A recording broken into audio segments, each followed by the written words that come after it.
Chers amis, nous nous retrouvons pour la suite de l'encyclique du pape Benoît XVI Spéciale Vie. Et aujourd'hui, nous abordons la partie intitulée La vie éternelle, qu'est-ce que c'est? Constituée par les numéros 10 à 12 de l'encyclique. Alors bien sûr, le commentaire que je vais faire, là, court et bien modeste, ne remplace pas pour vous la lecture personnelle de ces trois numéros. J'espère que vous l'avez déjà fait avant de commencer cette vidéo. Et si ce n'est pas le cas et qu'il n'est pas encore trop tard de le faire, je vous recommande vivement de lire d'abord par vous-même les numéros 10 à 12 avant de m'écouter.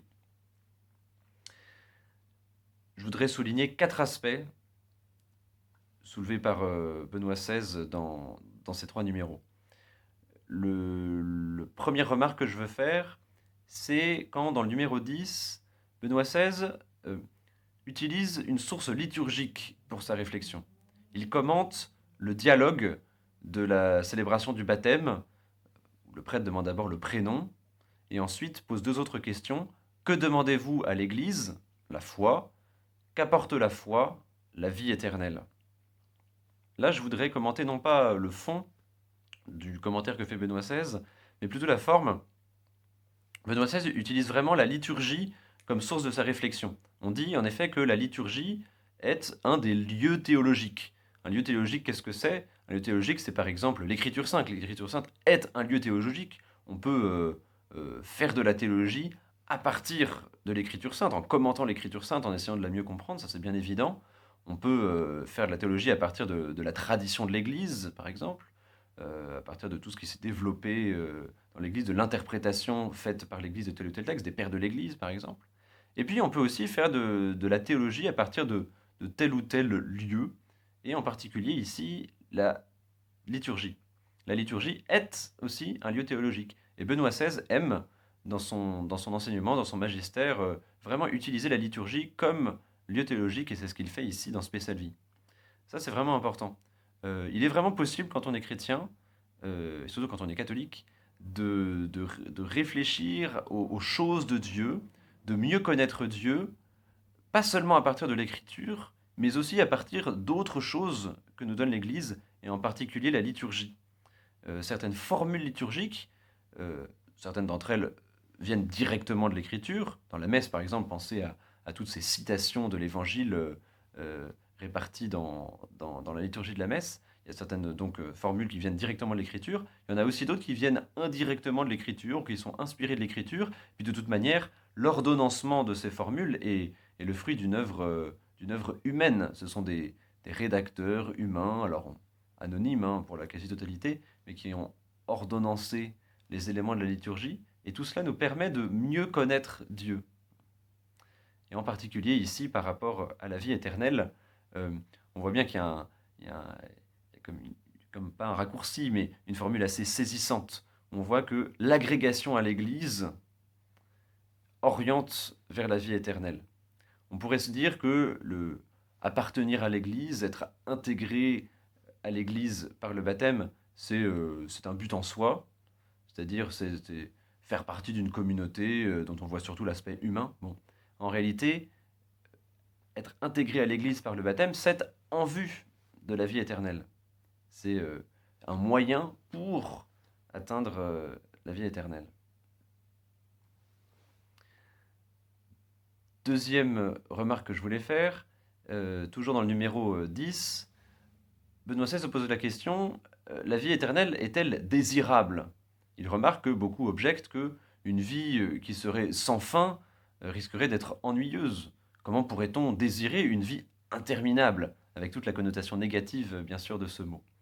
Alors pour tenter de répondre à cette question, Benoît XVI cite saint Ambroise, qui replace bizarrement la mort comme non pas une punition, mais un remède à une vie misérable, à une vie insupportable.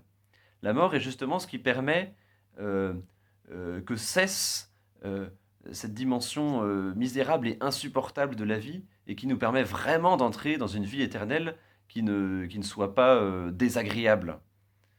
C'est par la mort que nous pouvons vraiment accéder à une vie qui ne soit plus désagréable, insupportable. Voilà un paradoxe de notre foi chrétienne. Hein.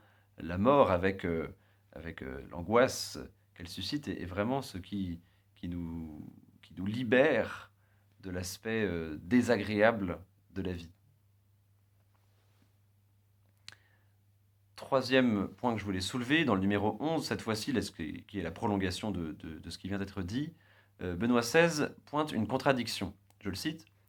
« D'une part, nous ne voulons pas mourir, surtout celui qui nous aime ne veut pas que nous mourions. D'autre part, il est vrai que nous ne désirons pas non plus continuer à exister de manière illimitée, et même la Terre n'a pas été créée dans cette perspective. Alors, que voulons-nous vraiment ?» Et c'est un paradoxe vraiment intéressant. D'une part, on a peur de la mort, et d'autre part, on sent bien qu'une vie qui durerait indéfiniment ne nous correspond pas vraiment. Et c'est pas vraiment ça qu'on veut. Alors pour résoudre cette tension, pour résoudre ce paradoxe, Benoît XVI essaye de définir ce que serait justement la vie éternelle, ce que serait ce qu'il appelle la vraie vie. Je le cite encore, « Il y a des moments où nous le percevons tout à coup. Oui, ce serait précisément cela, la vraie vie. Ainsi devrait-elle être. Par comparaison, ce que dans la vie quotidienne nous appelons vie, en vérité ne l'est pas. » Benoît XVI, vous voyez, décrit ici ce sentiment qui peut nous habiter, cette impression que nous pouvons avoir parfois dans des moments de grande joie, par exemple, cette impression que nous avons d'effleurer ce qu'est la vraie vie, la fameuse vie en plénitude. Jésus qui dit je suis venu pour qu'ils aient la vie en abondance ou en plénitude. Parfois, nous effleurons cela et nous sentons, à travers telle ou telle expérience humaine particulièrement profonde, que la vie éternelle aura sans doute quelque chose à voir avec cela, avec cette qualité de cette intensité vécue dans un certain nombre de grands moments. Et donc c'est là que Benoît XVI situe l'espérance.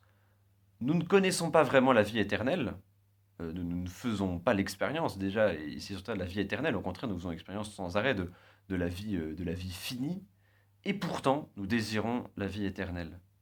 Mais ce que nous désirons, nous ne pouvons pas vraiment le connaître, nous pouvons seulement l'effleurer. Et Benoît XVI cite saint Augustin qui parle de cette savante ignorance qui est en nous. Nous ignorons ce qu'est la vie éternelle, et pourtant nous la désirons. Et donc nous la connaissons déjà d'une certaine manière, en espérance, en désir. Et puis aussi nous la connaissons parfois euh, par de brefs aperçus. Et enfin, un dernier point que je voulais souligner, dans le numéro 12, Benoît XVI, cette fois-ci, esquisse une définition de l'éternité. Je le cite, « Nous pouvons prévoir que l'éternité n'est pas une succession continue des jours du calendrier, mais quelque chose comme le moment rempli de satisfaction, dans lequel la totalité nous embrasse et dans lequel nous embrassons la totalité. » Là aussi, ce que je viens de citer est le prolongement logique de ce que Benoît XVI développait dans le numéro précédent. La vie éternelle n'est pas tant une succession d'instants qu'un unique moment profondément intense. Il se trouve que nous-mêmes, sur Terre, toutes nos expériences humaines sont conditionnées par le temps. Et le temps vécu comme successif, succession d'instants. Toutes nos expériences humaines sont conditionnées par cela. Tout ce que nous faisons, tout ce que nous pensons, et même nos rêves sont conditionnés par cela, par notre expérience humaine qui est, qu'on le veuille ou non, euh, euh, une expérience du temps vécu comme successif.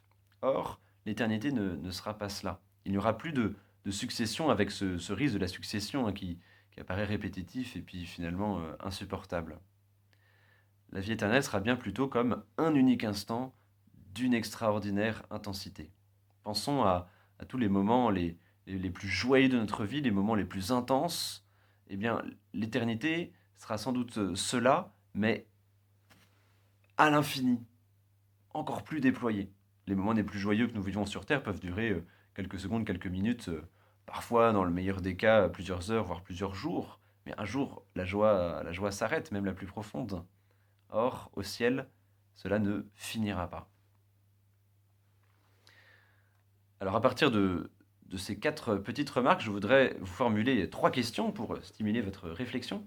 Tout d'abord, à partir de la première remarque sur la liturgie comme lieu théologique, y a-t-il des formules liturgiques qui ont forgé ou qui continuent de forger mon espérance, ou plus largement ma foi? Et lesquelles? Quelles formules liturgiques ont ont forgé mon espérance? Ou au contraire, n'y a-t-il pas des formules liturgiques qui me font hausser les épaules ou que je néglige ou que je méprise? Peut-être parce que je ne les comprends pas assez et que je n'ai pas encore cherché à les comprendre. Deuxième question, à partir de ma deuxième remarque, pour moi, quels sont les aspects de cette vie d'ici-bas qui me sont insupportables, que je ne veux pas retrouver dans la vie éternelle? Et peut-être, quels sont les aspects de cette vie d'ici-bas que je crains de retrouver dans la vie éternelle, dont j'ai peur, que j'aimerais ne pas, euh, que j'aimerais ne pas retrouver. Et enfin, troisième question, à partir de mes troisième et quatrième réflexions, quelles sont, moi, mes expériences de la vraie vie dont parle Benoît XVI? Quels sont ces moments de ma vie où j'ai effleuré la vie éternelle à travers une grande joie, un grand et beau moment? Quels sont ces moments dans ma vie, ces moments de bonheur intense, dont je peux espérer que la vie éternelle leur ressemblera éternellement? Voilà, chers amis, je vous laisse avec ces trois questions et je vous souhaite une bonne réflexion et un bon approfondissement de ce thème de l'espérance encore toute cette année. Et à bientôt!